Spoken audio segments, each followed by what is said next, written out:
Oke, assalamualaikum warahmatullahi wabarakatuh. Kali ini saya bersama dengan Mas Kempong nih.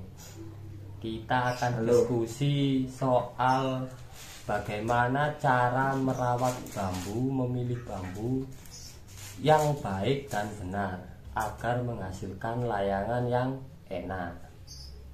Tahap pertama, bagaimana cara memilih bambu ketika masih hijau atau masih basah belum kering. Menurut Mas Kempong, bagaimana cara memilih bambu yang benar? Kalau bambu mulai dari pohon Ya, yang masih hijau. Itu kan kita kan harus tahu satu kondisi tumbuhnya bambu. Kalau banyak air itu kan jadinya kurang bagus. Rata-rata kan kita untuk layangan turnamen yang bagus itu bambunya di daerah pegunungan yang jarang kadar airnya. Oh, jadi jauh dari sumber air gitu ya maksudnya? Harus jauh. Oh, semakin dekat dengan sumber air maka kadar air bambu itu akan semakin banyak gitu ya? Jadi gitu. Pengaruhnya kan ke layangan ya, meskipun bambu itu kering tetap luntur. Kalau dipakai itu gampang katut lah. Baik, itu tadi cara memilih bambu berdasarkan tempat ya, berarti berdasarkan di mana lokasi bambu itu tumbuh. Iya. Sekarang kita lanjut dengan bagaimana sih cara mengetahui bahwa bambu itu bagus dan bambu itu layak untuk disimpan atau dirawat. Gimana menurut sampean? Kalau menurutku sih ya, kalau bambu itu satu, kalau milih itu dilihat dari umurnya bambu. Dia itu udah tumbuh berapa lama.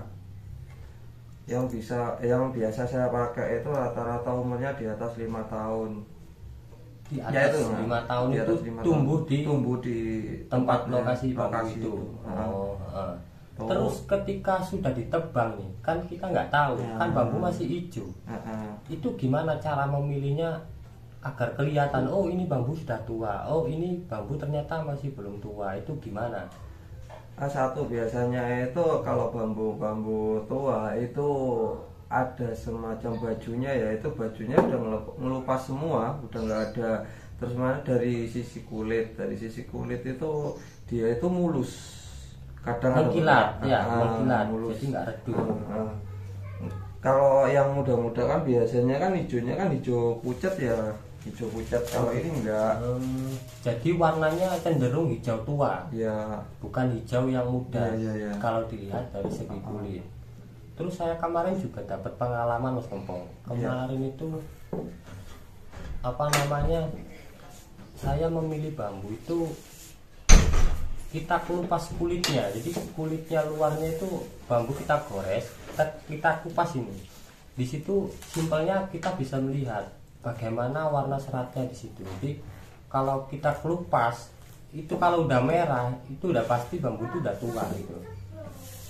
Itu menurut pengalaman saya kemarin. Jadi cara simpelnya seperti itu, daripada kita sulit nih membedakan dari warna. Cara simpelnya dikelupas saja enak. Jadi kelihatan tuh bambu itu udah merah, berarti udah tua. Tapi belum jadi acuan bahwa bambu itu kalau udah merah akan tua atau enak nanti dipakai. Itu bukan jadi acuan, tergantung nanti cara merawatnya gimana. Iya. Benar nggak? Ya benar. Ya bisa juga sih kayak gitu. Kita ngelupas, cuman kan jadi masalah kan, masa tiap bambu kan kita ngelupas kan nggak mungkin juga kan ya. Itu hanya sebagai sampel. Ambil satu sampel, misalkan satu pohon nih. Oh kita udah tahu. Oh mungkin maksudnya gini. Kita ambil sampel satu, kelupas aja. Mungkin maksudnya kan gini. Kita kan tahu, oh ini udah tua, kita kelupas kan satu. Kan nggak semua, maksudnya itu satu rumpun kita tebang semua kan, oke kita potongi semua kan nggak mungkin kan ya. Iya. Iya. Nggak mungkin banget. Capek kita ngelupasin satu-satu. Iya. Ya sebenarnya sih ya bisa juga, sebenarnya paling inti sih kalau di situ biasanya kan kita kan nggak nebang sendiri, biasanya ada orang, ada semacam kayak kita itu ambil orang lah, seseorang itu dia itu tahu, semua tahu di situ. Jadi kita milih maunya kayak gimana udah tahu, jadi dipilihkan.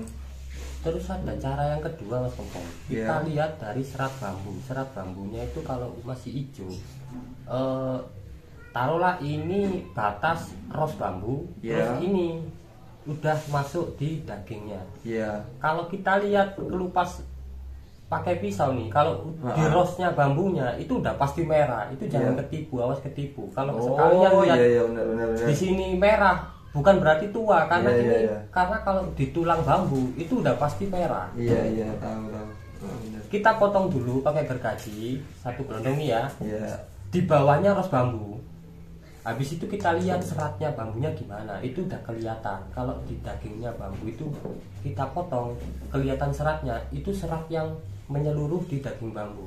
Tapi kalau kalian cuman lihat di batas ros bambu, kalian kelupas atau gimana di gergaji, Ya, itu kelihatan sering merah. nipu. Jangan menipu. Iya, sering nipu di situ. Itu menipu banget.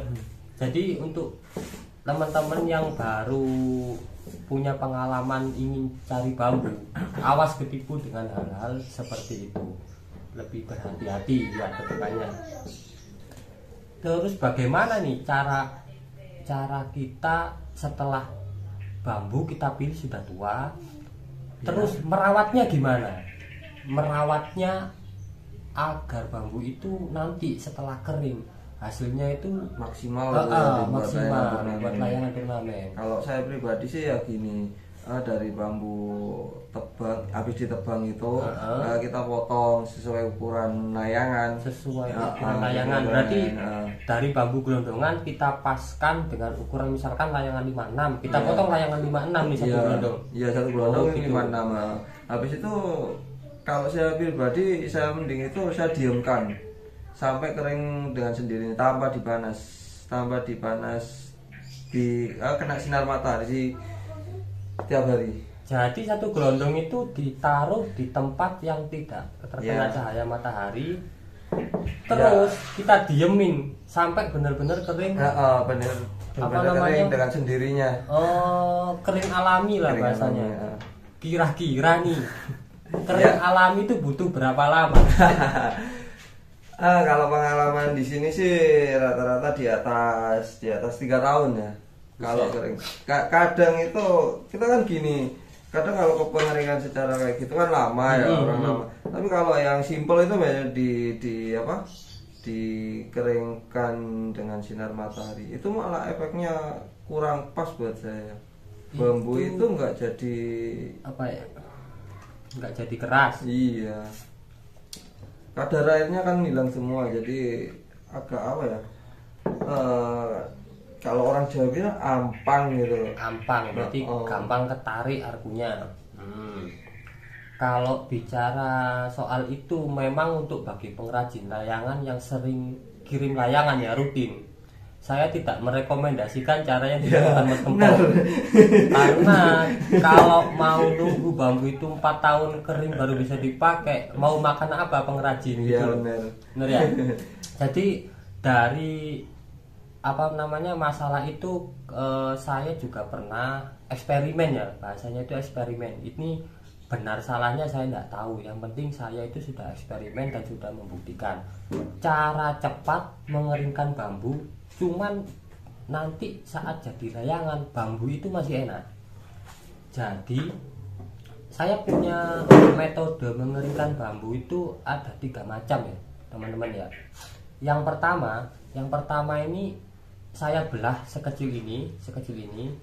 Mau dicacah gitu ya? Ya, saya cacah-cacah dari masih gelondongan itu saya cacah sekecil ini. Ini berapa bagian ya?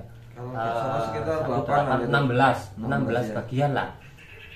Itu kulit dalamnya saya kelupas juga seperti ini. Nah, kulit ini kan ada kulit dalam harusnya. Ini sudah saya kelupas. Kemudian saya jemur di bawah sinar matahari. Terus yang kedua, kulit dalamnya ini masih ada, saya jemur di bawah sinar matahari.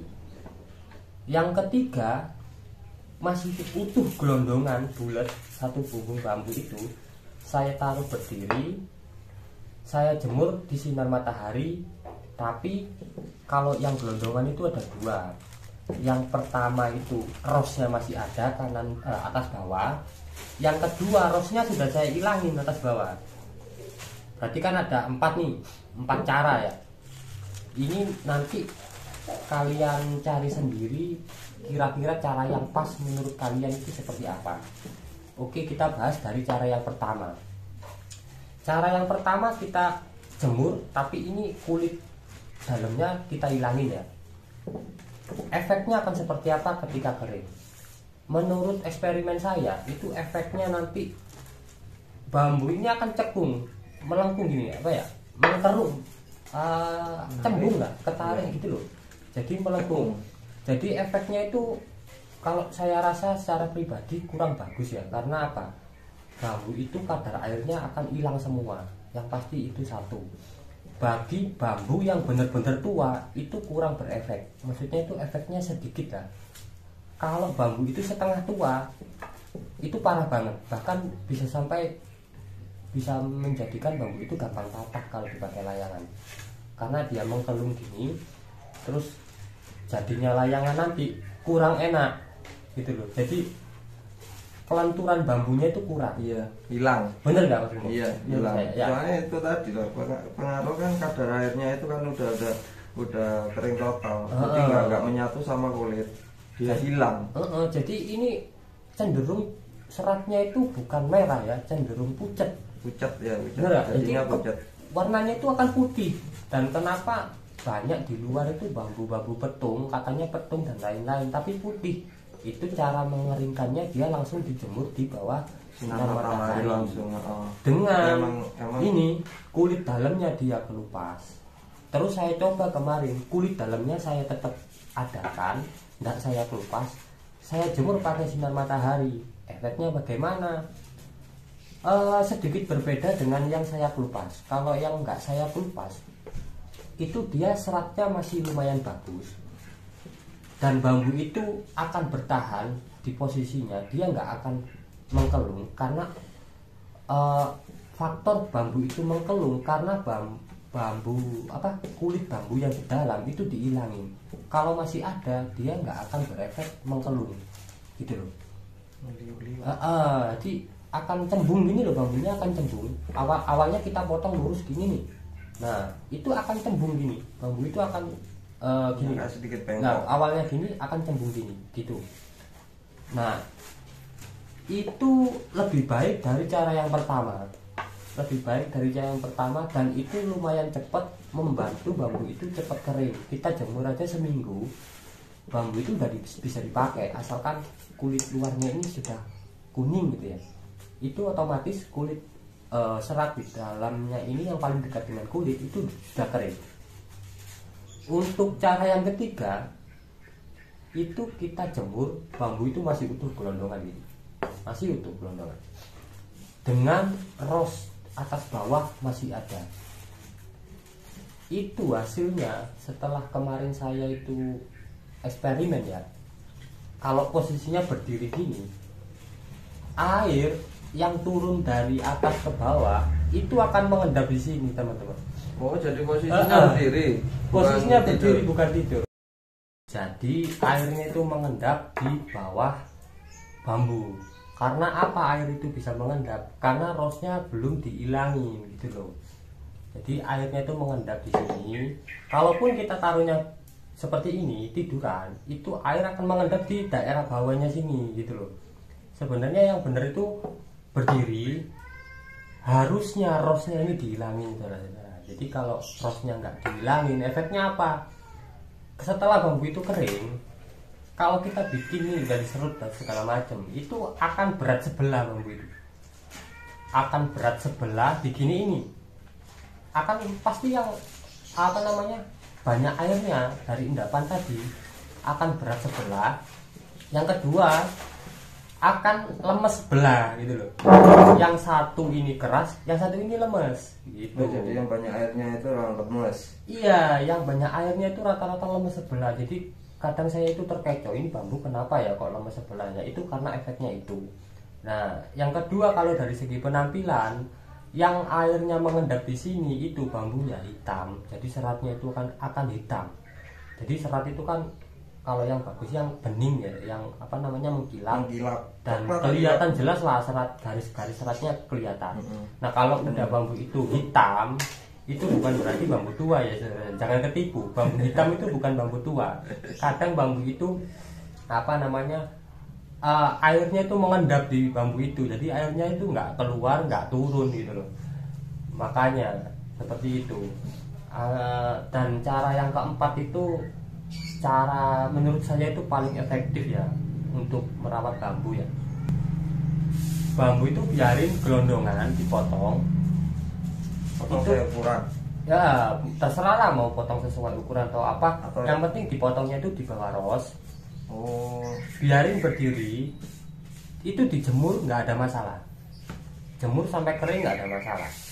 Bambu itu akan apa namanya akan bagus lah nanti hasilnya itu kalau dibelah akan bagus, dan seratnya ini juga akan bagus. Seratnya ini nggak akan demplok-demplok hitam atau apa gitu ya, karena airnya itu langsung turun dari bawah, dari atas ke bawah, ini nggak kehalang oleh ros bambu yang belum dipotong tadi gitu. Kalau rosnya sudah dipotong, bambu itu airnya langsung turun, dan bambu itu nggak akan pucat seperti kita potong kecil-kecil terus dijemur itu ya. Warnanya itu nggak akan putih pucat, itu nggak akan kayak gitu, karena saya sudah membuktikan dari eksperimen itu. Itu cara saya yang menurut saya itu benar, tapi dengan cara cepat. Beda halnya dengan cara yang lama. Kalau cara yang benar yang lama itu ya seperti caranya Mas Gempong tadi, biarin bambu itu kering secara alami, tidak kena sinar matahari, tapi masalahnya waktunya itu bertahun-tahun. Nunggu berapa tahun? Sekitar 3 tahun. 3 tahun minimal ya. Saya itu di rumah ada, saya pakai caranya Mas Gempong sudah ada 1,5 tahun lebih lah. Itu bambunya masih hijau kawan-kawan. Kulitnya itu masih hijau. Bayangkan butuh berapa lama untuk menjadikan kulit itu akan kuning. Contohnya seperti ini kawan. Nah, akan kuning keorenan gini ya. Ini bambu-bambu yang udah dirawat dengan caranya Mas Gempong. Itu tanpa kena cahaya matahari, kering secara alami. Dan ini benar-benar bagus teman-teman. Ini bambu yang biasa dipakai main oleh Mas Gempong di layangan-layangan perkasa gitu. Gimana, ada tambahan Mas Gempong soal merawat bambu yang benar? Penjelasan tadi saya kira udah pas semua ya, udah ada semua, udah lengkap. Udah lengkap. Ada sih sebagian orang ya, tapi kalau menurut saya pribadi ya kurang enak juga. Biasanya itu gini, habis dicacah jadi 16 itu diserut kecil, dihaluskan, habis dihaluskan itu dikeringkan. Itu juga menurutku kurang efektif juga sih. Diserut kecil-kecil maksudnya dimasukin lubang serutan, tarik itu ya. Karena kalau yang pakai lubang serutan kan dimasukkan lubang serutan, itu kan habis itu langsung dikeringkan. Itu kalau saya pribadi sih kurang afdol juga kalau untuk layangan turnamen ya, kecuali ya mohon maaf sih kalau untuk orang-orang yang untuk pedagang lah, itu emang efektif juga, soalnya kan dia cepat kering juga. Tapi kalau untuk kualitas layangan ya orang-orang pasti bisa lah bandingkan. Iya. Jadi dari kering alami sama kering sinar, kejar jam tayang. Iya. Gitu ya. Terus ada lagi Mas Gempong, saya kan diskusi soal cara mengeringkan bambu, sharing-sharing sama teman-teman pengrajin kan juga lumayan banyak ya. Salah satunya di pengrajin Malang Selatan itu juga banyak saya sharing-sharing gimana sih cara merawat bambu yang benar itu bagaimana.